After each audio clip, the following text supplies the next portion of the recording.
séance d'échange par la suite. Bon, sans plus tarder, je vous invite à l'applaudir pour avoir fait le déplacement jusqu'ici, parce que c'est très bien de recevoir.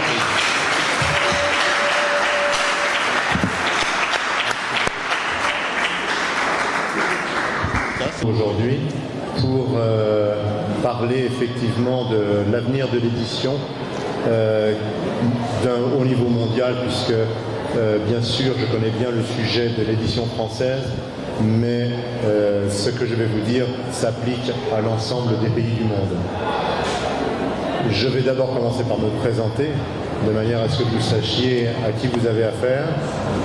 Je suis éditeur donc, de la maison qui s'appelle le Lys Bleu depuis quelques années, et avant cela j'ai créé une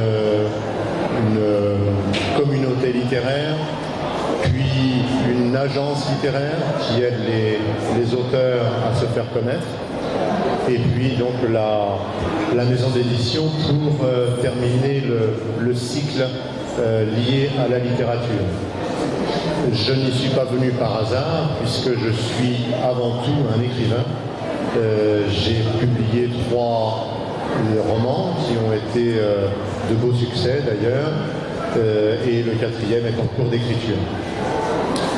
Mais ce n'est pas le plus important. Ce qui est le plus important, c'est la raison pour laquelle je suis venu jusqu'à vous. Pour effectivement faire une présentation. Je suis un peu dérouté par la lumière, pardonnez-moi. Je suis un peu... C'est la lumière qui est un peu forte. Merci. Je vais donc vous expliquer un petit peu la manière dont les choses se passent et vont se passer dans l'édition avec l'arrivée des nouveaux médias. Nous nous posons aujourd'hui une question. Quel est l'avenir du livre face aux nouveaux médias? Non, tu suis là. Mais la question la plus profonde peut s'exprimer ainsi. La littérature pâtira-t-elle véritablement de l'arrivée de ces nouveaux médias et de l'arrivée du numérique? Mon postulat est le suivant. L'imprimé ne peut pas suivre le rythme des technologies numériques de la communication. C'est beaucoup trop difficile. De nouveaux dispositifs de lecture entraînent de nouvelles pratiques de lecture. De nouveaux genres littéraires et des formes littéraires vont émerger.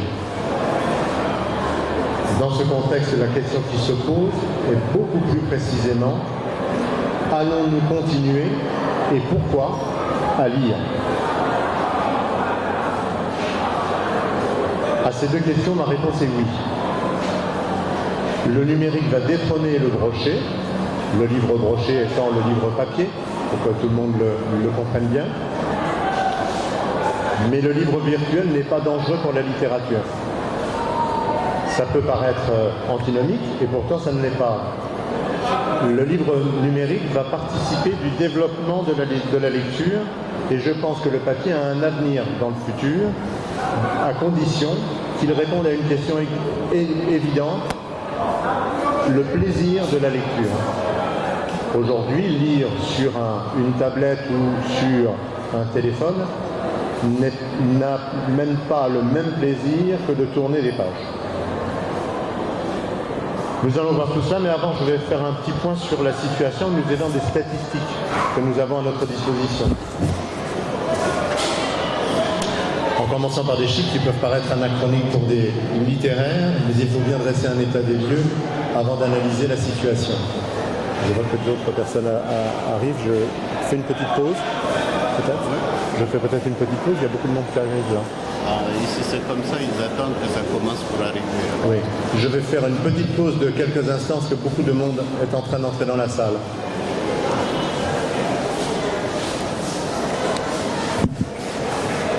J'ai en profité pour voir.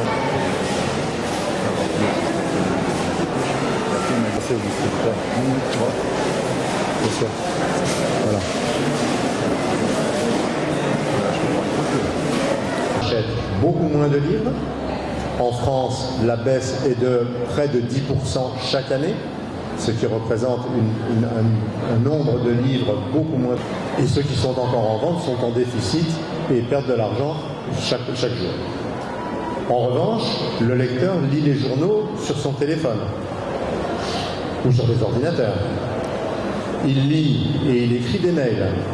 Il lit des pages et encore des pages de sites internet. Tout au contraire, on n'a jamais autant lu qu'aujourd'hui. Jamais autant. Reste à savoir maintenant si l'on doit parler de lecture ou de lit qui présente une offre différente et même une offre meilleure. Car on trouve dans le numérique les livres qui sont publiés au format broché, mais avec son nom, avec son prénom et avec le titre sur une belle couverture, du moins celle qu'on aura faite soi-même, et ensuite de le mettre en ligne sur les sites. La différence étant bien entendu la diffusion. L'éditeur vend des livres, l'auto-édité n'en vend que très peu. Une fois qu'il a vendu autour de lui à ses connaissances et à ses proches, c'est très difficile ensuite d'aller chercher un lectorat extérieur. Donc, dans la littérature numérique, on retrouve, en plus de la littérature du brochet, tout cet ensemble d'auto-édité. Ce qui veut dire que l'on augmente l'offre littéraire. Et pour un amoureux de la littérature comme je le suis, bien entendu, c'est un point essentiel, un point crucial. Il est clair, malgré tout, que dans la partie auto-éditée, il y a beaucoup de productions, je dirais, qui ne sont pas de bonne qualité, malheureusement. Mais pour une seule pépite que l'on trouverait parmi les auto-édités, il est bon d'encourager l'auto-édition de cette façon-là. Et je suis éditeur, ça va au contraire de mes intérêts, soyons clairs. Lire, c'est lire tout ce qu'on trouve et sur tous les supports dont on dispose. Ce n'est réservé, et ça ne doit être réservé ni à une élite qui aurait des moyens financiers, ni à une élite qui lirait sous certaines conditions, comme dans un salon avec un bon canapé sous les fesses et au coin du feu, enfin au moins au coin du feu chez nous, bien entendu. Le numérique participe de la vulgarisation de la littérature. Le plus grand nombre peut s'offrir les plus grands textes à des prix modiques. Car le livre numérique est moins cher que le livre broché. En France, un brochet est vendu aux environs de 20 €. Un numérique publié par un éditeur et donc diffusé au plus grand nombre est vendu aux environs de 13 €. Il y a donc un intérêt évident économique d'acheter un livre numérique plutôt qu'un livre broché. Mais bien que le prix du livre dématérialisé soit bien en dessous de celui du livre papier, les lecteurs attendent un prix encore moins fort que celui qui est proposé. En fait, c'est le frein total au développement du numérique actuellement. Le livre numérique est trop cher.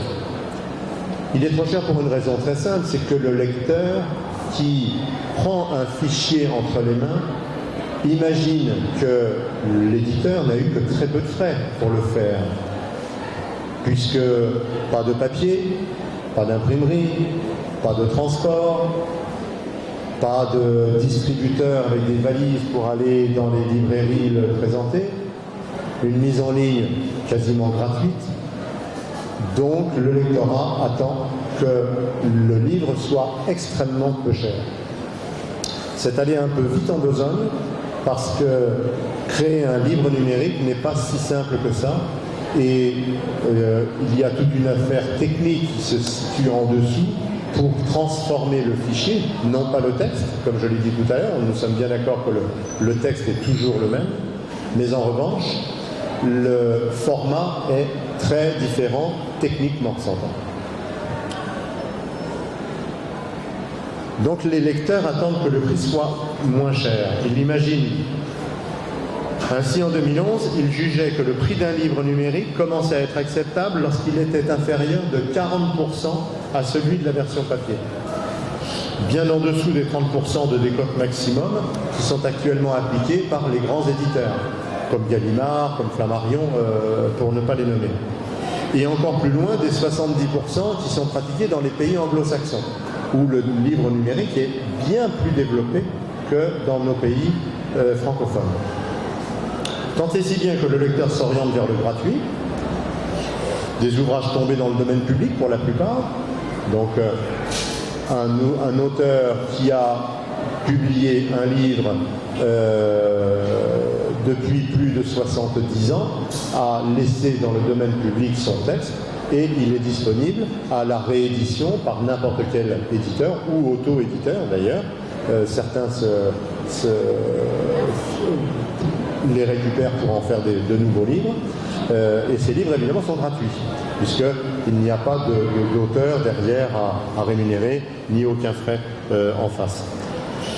Ou sinon, ils vont vers le low cost. Le low cost, c'est représenté essentiellement par l'auto-édition. Un auto-édité imagine que vendre son livre à 2 € ou 2,99 € comme on le voit sur Amazon, qui est le plus grand pourvoyeur mondial de livres aujourd'hui, ces auto-édités imaginent que vendre leurs livres aussi peu cher va leur permettre d'en vendre plus. C'est totalement faux, totalement faux. On vend un livre avec un prix qui correspond à un contenu existant. Si le livre est peu cher, le lecteur acheteur, le lecteur potentiel, va considérer que le contenu n'a strictement aucun intérêt et que c'est la raison pour laquelle le livre est peu cher. Ce qui veut donc dire que le prix d'un livre, il se fixe d'une façon très particulière entre ne pas être trop cher, ne pas dépasser certains niveaux de prix pour ne pas être rédhibitoire et en même temps ne pas être trop faible pour ne pas tomber dans une braderie littéraire qui serait sans aucun intérêt. Les usages s'intensifient. Depuis qu'ils lisent en numérique, 26% des lecteurs de livres numériques lisent plus qu'avant. Ça, c'est quelque chose d'extrêmement intéressant et extrêmement important. Et ça rejoint le début de mon discours qui consiste à dire non, le livre numérique ne tuera pas la littérature et ne tuera pas la lecture. Aujourd'hui, un quart des personnes qui ont acheté un livre numérique sur une plateforme comme Amazon reviennent sur la même plateforme pour acheter le livre broché. C'est extrêmement intéressant. Ça veut dire qu'on a besoin du livre papier, on en a besoin pour le garder, pour l'archiver, pour le regarder, pour le toucher, pour le sentir, pour tourner les pages, mais on a commencé par acheter le livre à un prix moins cher, parce que l'économie est quand même là devant nous tous. On l'achète de façon numérique, il coûte moins cher, et s'il plaît, on va l'acheter ensuite au format broché.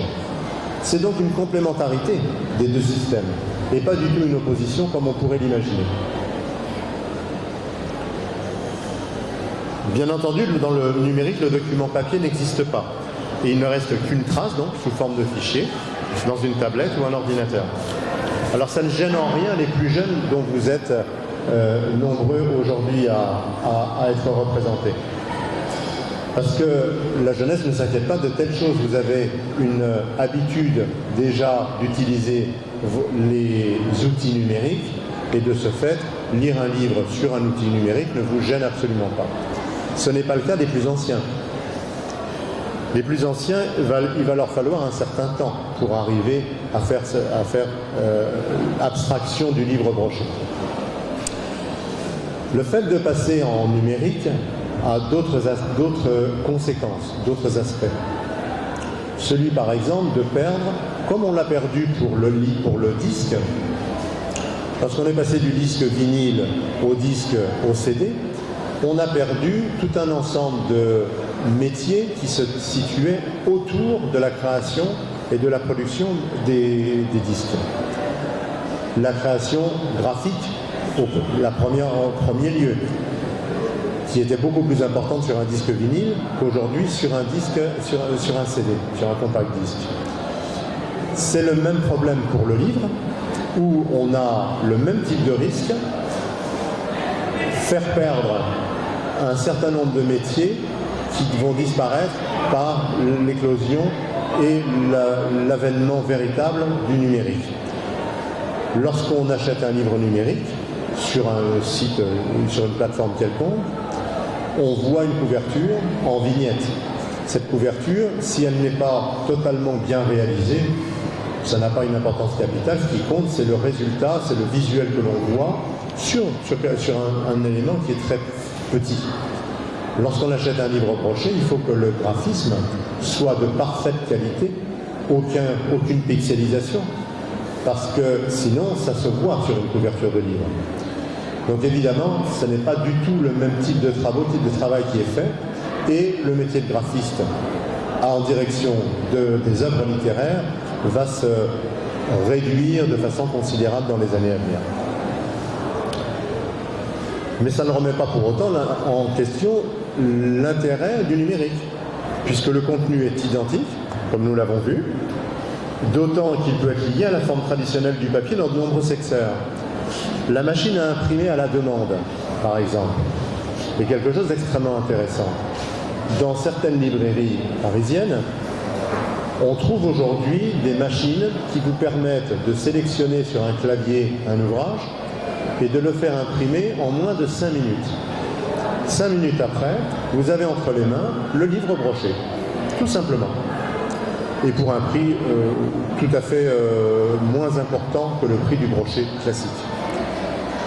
C'est l'alliance entre l'avenir et le passé, entre le papier et le numérique.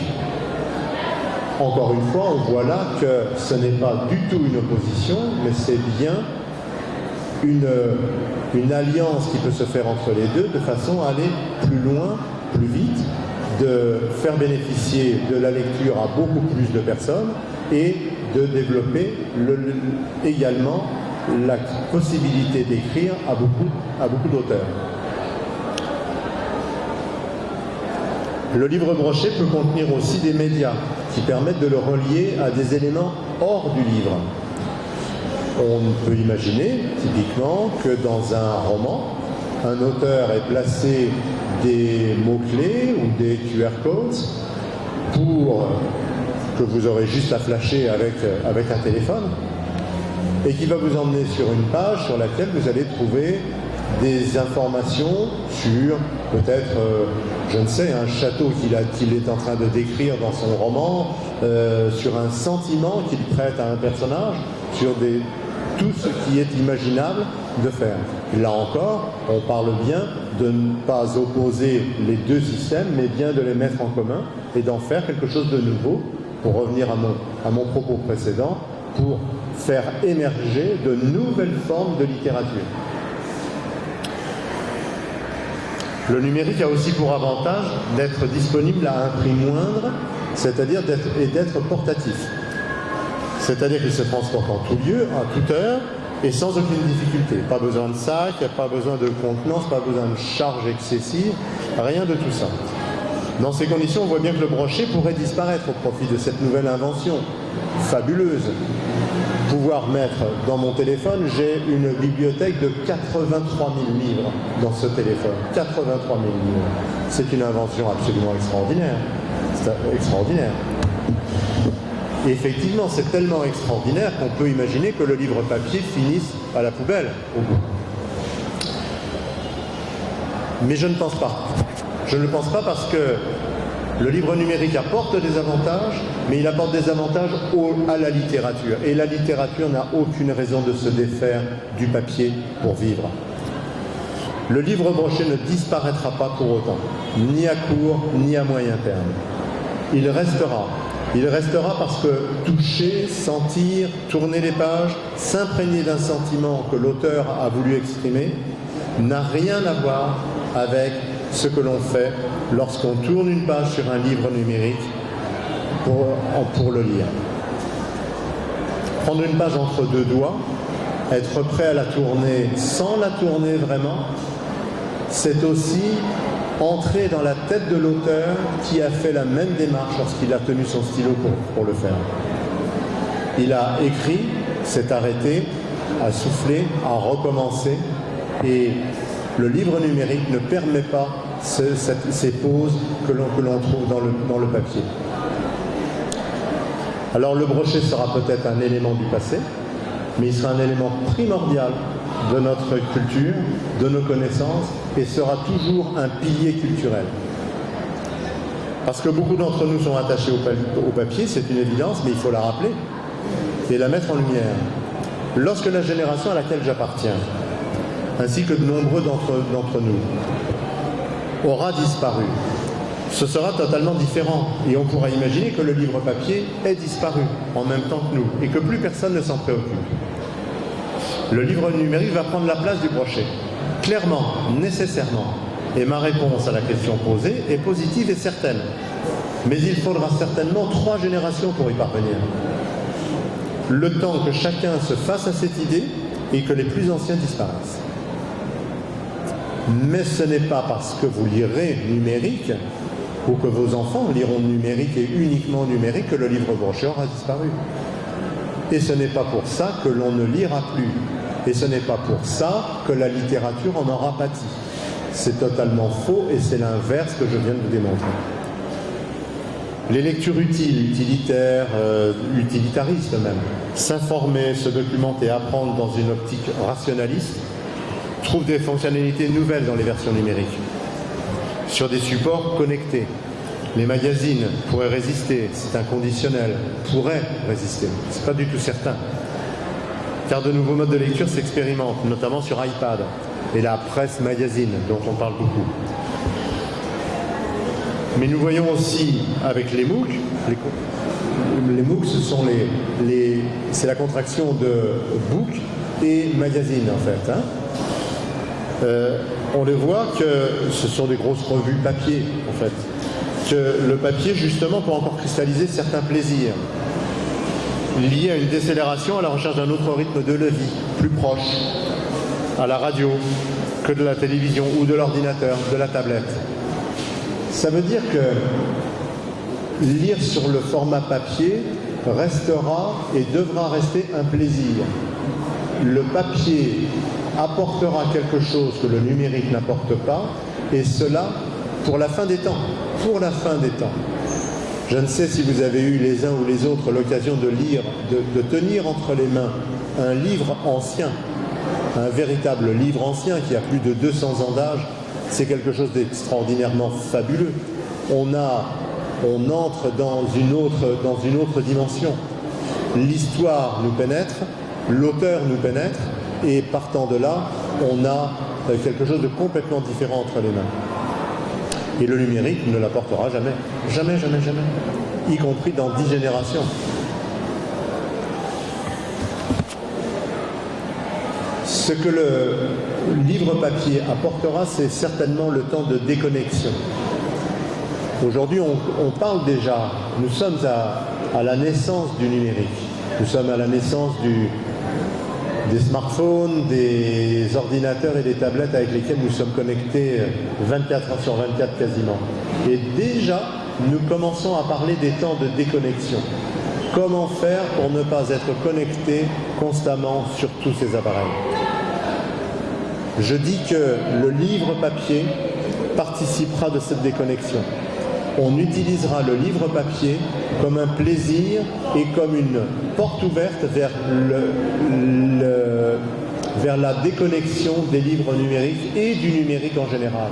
Le temps où on aura un livre papier entre les mains, nous n'aurons pas le smartphone à côté de nous. Et c'est quelque chose qui va entrer totalement dans les générations à venir, car il est évidemment totalement improbable qu'on puisse continuer à construire des sociétés sur des individus qui seront totalement isolés avec leur propre appareil entre les mains. Les anciens considéraient comme des machines simples le levier, la roue, la poulie. Mais il manque à cette liste le livre. Le livre est une machine simple. C'est comme un marteau ou une cuillère à soupe. C'est pas d'un abord compliqué. c'est l'organisation du livre papier, du dispositif livre, repose à la fois sur la simplicité du pli, sur l'articulation, sur l'ouverture et la fermeture. Et ce, sur une base primitive. C'est l'archétype de l'empilement, tout simplement. Ce qui a été découvert par nos anciens depuis la nuit des temps. L'avenir des papiers à usage graphique n'est donc pas, je pense, sur la voie des lectures utilitaires, mais sur celle des lectures de plaisir, recouvrant ce qui est couramment appelé la lecture littéraire, celle des romans et d'œuvres de fiction en général. En passant aussi de l'imprimé au numérique, l'édition pourrait, sur les 20 prochaines années, se reconfigurer sur 3 marchés. Une forme de narration populaire transmédia, fruit de la convergence des jeux vidéo, de la réalité augmentée, de l'Internet, des objets communicants, qui prendrait la forme de fiction interactive, de jeux d'aventure, dans de véritables univers narratifs et souvent parallèles. On observe ainsi les premiers exemples avec les BD numériques ou les web documentaires. C'est déjà quelque chose qui commence à poindre. C'est quelque chose qui va se développer de façon parfaite. Le lien entre le numérique et la littérature, que je vais nommer classique, sous sa forme, va se développer d'une façon extrêmement importante, et ce, pendant les dizaines d'années qui viennent. Le deuxième marché sera certainement plus élitiste. On parlera d'une littérature laboratoire, hyper fictionnelle, et de l'hybridation des arts et de la littérature numérique en germe depuis 1981. Vous voyez que rien n'est nouveau. Depuis 1981, l'atelier de lecture assisté par la mathématique, qu'on nomme Alamo, a été créé, et il sert uniquement à ça, c'est-à-dire à créer de nouveaux genres littéraires dans une sorte de laboratoire où chacun réfléchit à ce qu'il pourrait faire avec les mots. Et puis le troisième marché, forcément, c'est l'auto-édition dont je vous ai beaucoup parlé. Cette auto-édition et les fanfictions qui vont avec se développent chaque année à raison d'un chiffre, à raison d'une progression à 2 chiffres. Ceci induit inévitablement la disparition des libraires, à terme. Quelle est la nature du terme, je ne saurais pas le dire, moyen terme, long terme, mais les libraires vont disparaître totalement. Ceux qui perdureront pendant un certain temps seront uniquement ceux qui sauront prendre le virage du numérique et qui sauront proposer dans leur boutique des solutions littéraires connectées. Celles dont je vous parlais tout à l'heure, c'est-à-dire des livres avec des mots-clés intégrés, lisibles par un système numérique, ou des QR codes, ou des choses de ce type-là. Les autres disparaîtront indéniablement. Il n'est pas imaginable que les libraires poursuivent, parce que le nombre de livres brochés va descendre, jusqu'à arriver à un point minimum qui sera celui du livre plaisir dont je parlais tout à l'heure, c'est-à-dire où on achètera un livre pour le conserver, pour le mettre en vitrine comme on met aujourd'hui un objet d'art. Eh bien, on fera la même chose avec le livre. Que le dématérialisé remplace le papier à long terme ne doit pourtant pas nous engager dans une voie de défiance à son égard. Et il est nécessaire de reproduire la fracture numérique afin de donner à tous la possibilité d'accéder au meilleur et au plus complet des contenus. Votre pays en est un exemple en cette matière, et nous ne pouvons qu'applaudir le plan Vision Congo 2025 que vous avez mis en œuvre pour aller plus loin dans une modernité voulue et non pas subie. C'est extrêmement important de ne pas subir cette évolution du numérique. Il faut effectivement l'accompagner, il faut aller avec, il faut l'encourager, en étant très vigilant, bien entendu, de manière à ce que ils ne prennent pas la place de tout, mais qu'ils participent de la littérature.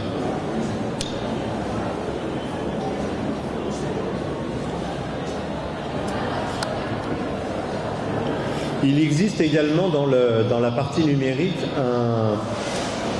une autre, mais ne plus lire, consiste tout simplement à tuer l'orthographe définitivement. Donc oui au numérique, mais non au livre audio.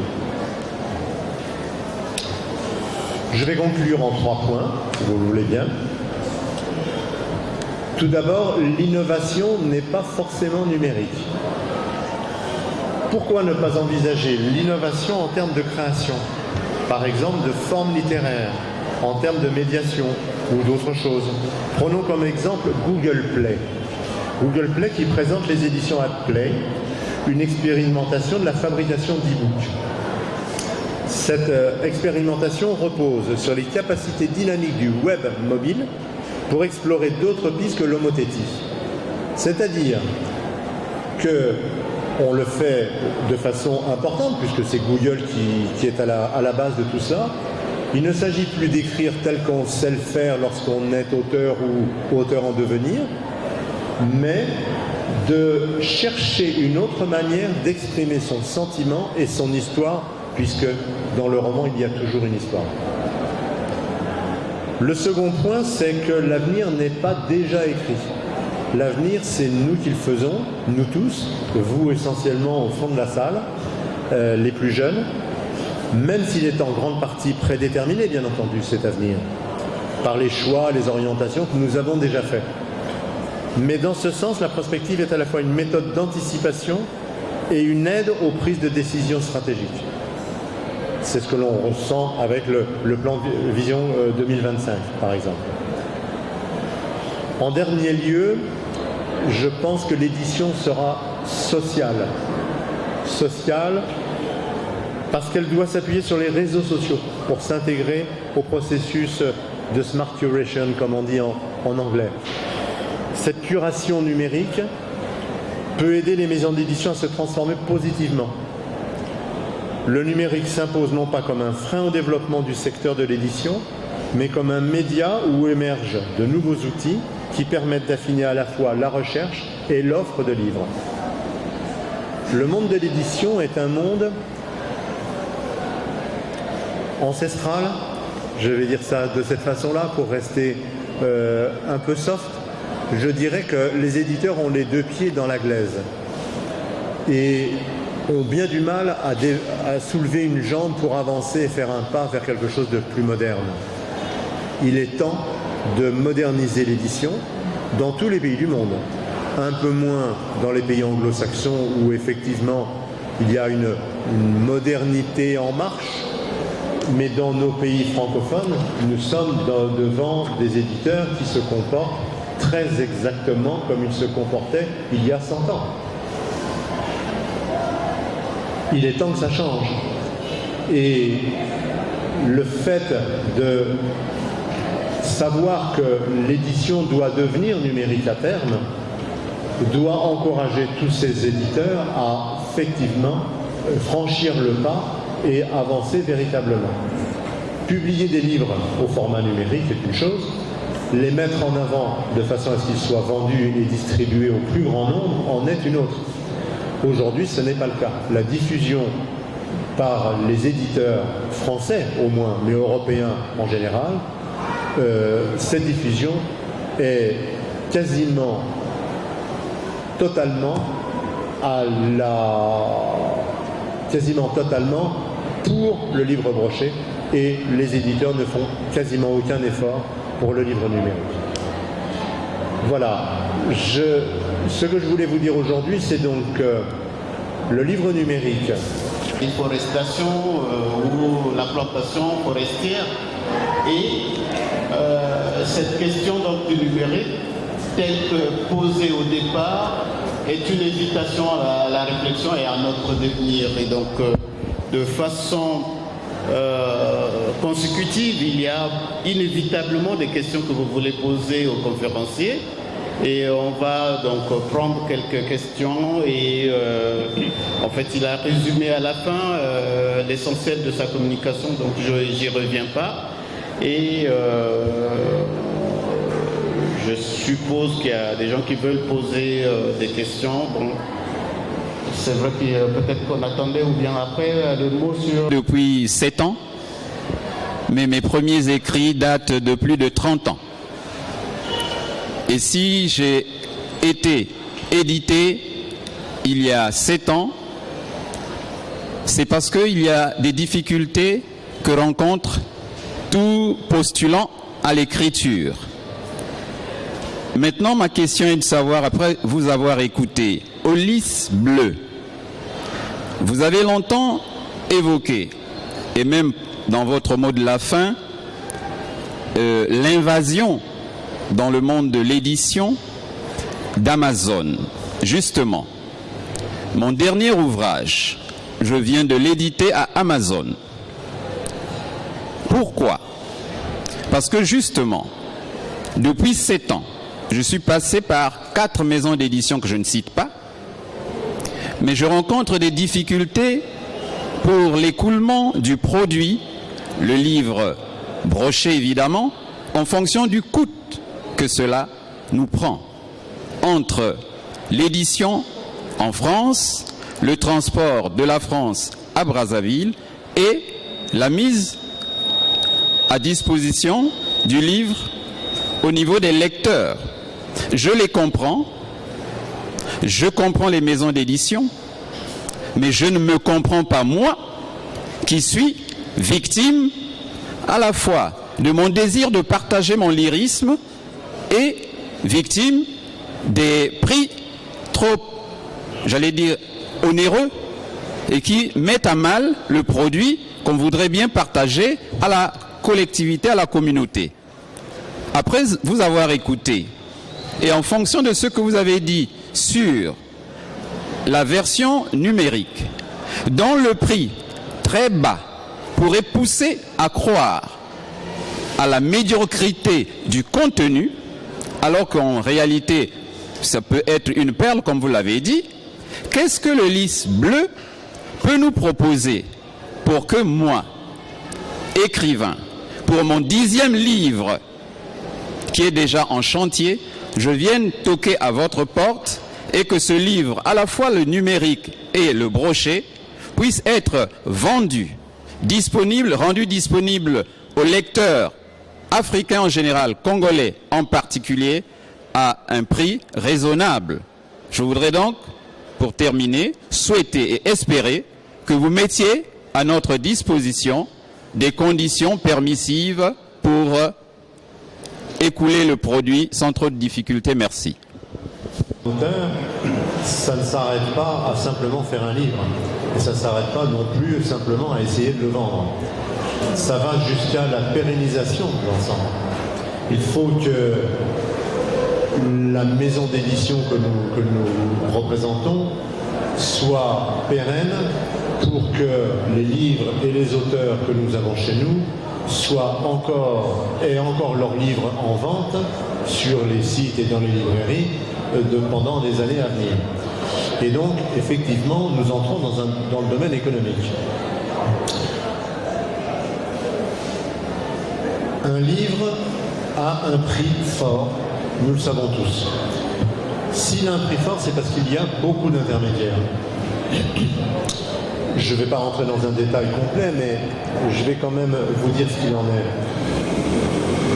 Pour faire un livre, il y a des coûts induits par la production du livre, c'est-à-dire la correction, la mise en page, la recherche des identifications et autres. C'est souvent des coûts internes à la maison d'édition. Ensuite, il y a le distributeur, l'imprimeur d'abord. Ensuite, il y a le distributeur. Le distributeur est celui qui va prendre les commandes des ouvrages, les gérer, envoyer les livres, encaisser, faire gérer les retours et tout ce qui va avec. Ensuite, il y a le diffuseur. Le diffuseur, c'est celui qui va faire en sorte que l'on trouve le livre dans les librairies. Lorsqu'on additionne tous ces éléments-là, il reste en bas du compte de résultat d'un livre 28%. 28%. C'est tout ça. 72% ont disparu en fumée par tout ce qui a été fait au préalable. Alors la première des choses que j'ai faites dans le lys bleu, c'est de prendre ces 28% et de les couper en deux. Et de dire que moi, éditeur, je ne suis rien sans un auteur, Et l'auteur n'est pas grand-chose sans moi, éditeur.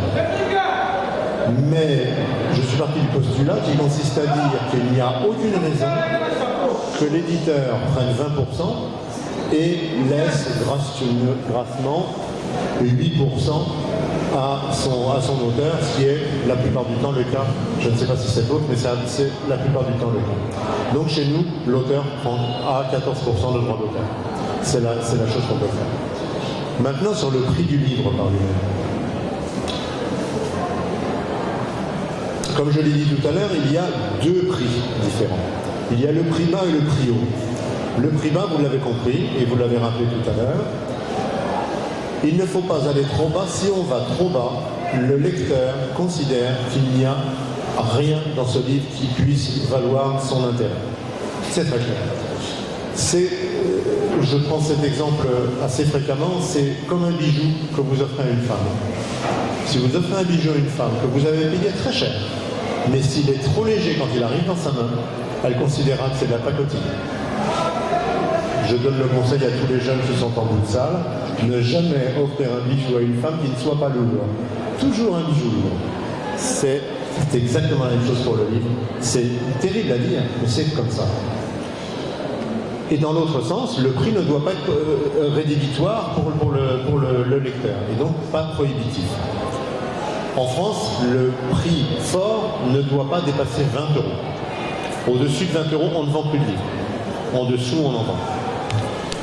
Mais que le livre vale 15 €, 16 €, 16 €, 17,50 €, 18 ou 20, il se vendra dans les mêmes conditions s'il est diffusé convenablement. Ce n'est pas le prix qui change en France, en Europe, du moins. Alors je sais bien que chez vous, c'est pas la même chose, parce que le moyen du lecteur n'est pas le même que dans nos pays. Malheureusement, c'est la difficulté, et c'est la quadrature du cercle. Tous les coûts induits dont j'ai parlé tout à l'heure sont des coûts qui sont européens. Vous voyez ce que je veux dire? On arrive à la conclusion de dire qu'est-ce qu'on peut faire?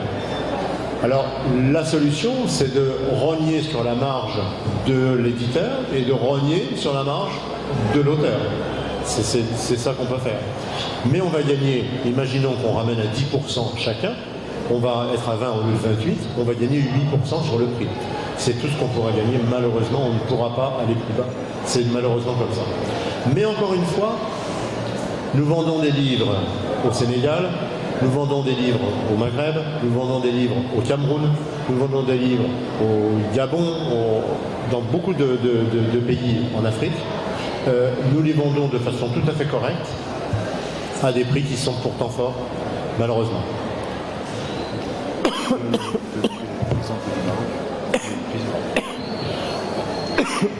Comme ça, il y aura. Moi, je vais prendre un exemple sur le Maroc, par exemple. Un livre qui est vendu 17 € en France ou en Belgique, peu importe, 17 € TTC, avec un taux de change de 10,5, au lieu d'être vendu à 190 dirhams au Maroc, va être vendu à 220 ou 240 dirhams. Pourquoi? Parce que vous l'avez évoqué tout à l'heure, il y a les frais de transport, il y a les frais d'éloignement, etc. Et les libraires ne s'embêtent pas, ils répercutent ces différents frais dans le prix de vente du livre.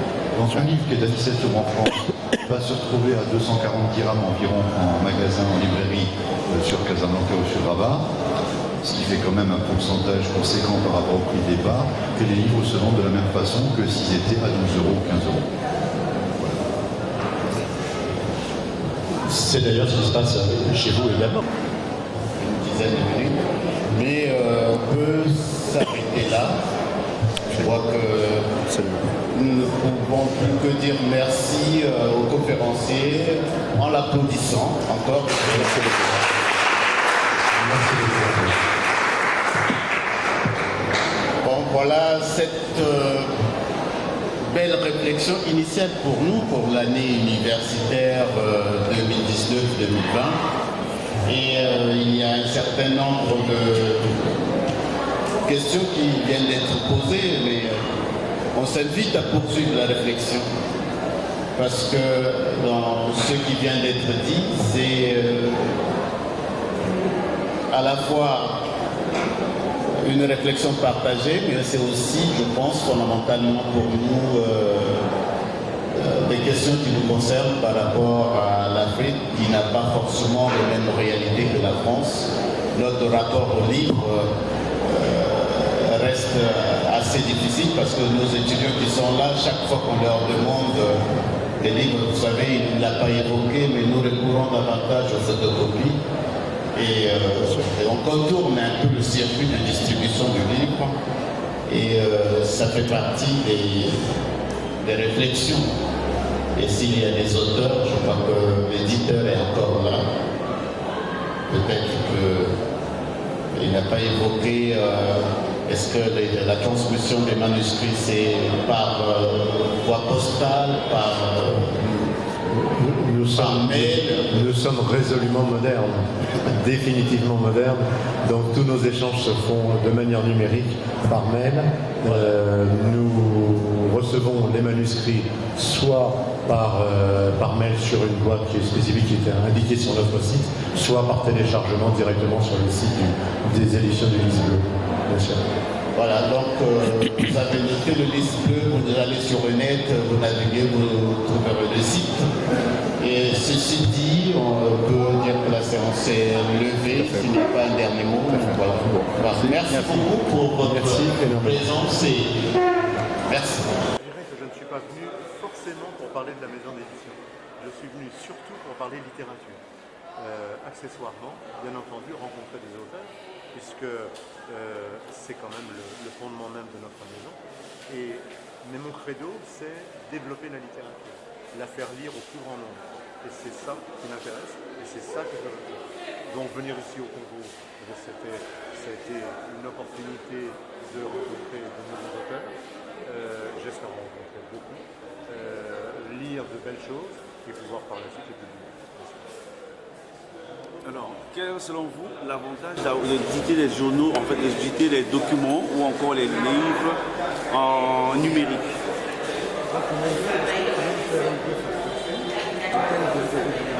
Bien sûr, bien sûr. Le numérique est quelque chose de complémentaire au livre papier. Il y a une complémentarité entre les deux. Aujourd'hui, une complémentarité. Ça veut dire quoi? Ça veut dire que par le fait d'avoir une offre Internet extrêmement forte, on développe la littérature. Comme je viens de le dire, c'est ce qui m'intéresse, et rien d'autre. De cette façon, on peut dire que le livre numérique aide la littérature. On a beaucoup plus de lecteurs sur format papier aujourd'hui qu'il n'y en avait il y a 10 ans avant que le numérique n'ait pris sa place. C'est quand même extraordinaire, soyons clairs. On a l'impression que c'est un ennemi, alors en fait c'est un ennemi. Mais cet ami, un jour ou l'autre, va se transformer en ennemi. Il va se transformer parce qu'il va devenir de plus en plus fort. Et on sait tous que le plus fort, on l'emporte sur le plus faible. Et c'est ce qui va se passer pour le numérique. Donc dans 2-3 générations, le livre papier va disparaître au profit du numérique qui aura pris sa place véritablement. Mais tout cela veut dire une chose simple, c'est le fait que la littérature ne va pas en pâtir et au contraire va se développer grâce à cet avènement de cette merveilleuse invention qu'est le numérique. Mais est-ce qu'aujourd'hui on peut dire que le numérique ne présente pas aussi les inconvénients? Il y a quelques inconvénients, bien entendu, mais les avantages sont tellement forts que c'est les avantages qui dominent et qui prédominent, et c'est cela qui nous intéresse, finalement. Lorsque nous, Maison du Lys Bleu, nous éditons un auteur, nous, en moyenne, nous imprimons 750 exemplaires. En moyenne, 750 exemplaires sont vendus. Voilà ce que je veux dire. À ça, on ajoute 300, 400, 500 exemplaires en numérique. Ça veut dire qu'on a touché 1200 personnes, on n'en a pas touché que 500 ou 700. Donc, vous voyez bien que l'intérêt, c'est la multiplication. Et c'est ça qui nous intéresse. Quand on est auteur, ce qui intéresse, c'est de publier, mais c'est de faire lire, c'est d'être lu par le plus grand nombre, parce qu'on veut partager. L'auteur est le partageur le plus réputé du monde. Et au niveau de votre édition, vous avez combien d'auteurs congolais que vous éditez jusque-là? Jusqu'à aujourd'hui, je pense qu'on a une quarantaine d'auteurs congolais et nous avons une bonne centaine d'auteurs africains dans notre catalogue aujourd'hui, qui ont écrit soit du roman, soit des nouvelles, des contes ou de la poésie. Nous avons une forte proportion d'écrivains africains poète et qui écrit des pages absolument superbes que je n'ai pas pu citer parce que ce n'est pas le lieu et le moment, mais j'en ai entendu certaines fois.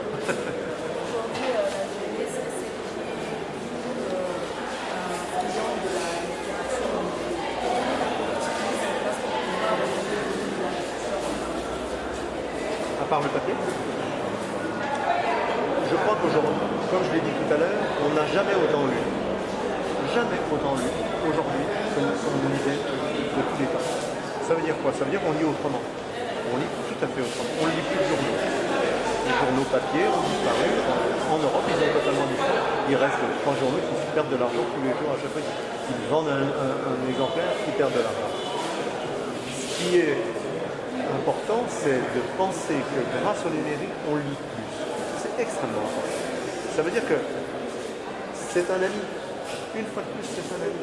Et c'est ça qui nous intéresse. Alors, au Lys Bleu, on fait des choses extrêmement importantes pour ça. On met en avant la diffusion de nos livres au format numérique. J'ai cité tout à l'heure un chiffre qui est le prix de vente d'un livre numérique en France, moyen, édité par un éditeur classique, il est en moyenne de 13 €. Au Lys Bleu, on est à 5,90 €. Donc on est simplifié. Donc on est là, on entre dans la possibilité pour chacun d'acheter ce livre. Et c'est ça qui nous intéresse. Moi, je veux que nos livres, que nos auteurs soient lus par le plus grand nombre. Je le répète encore. Merci à vous.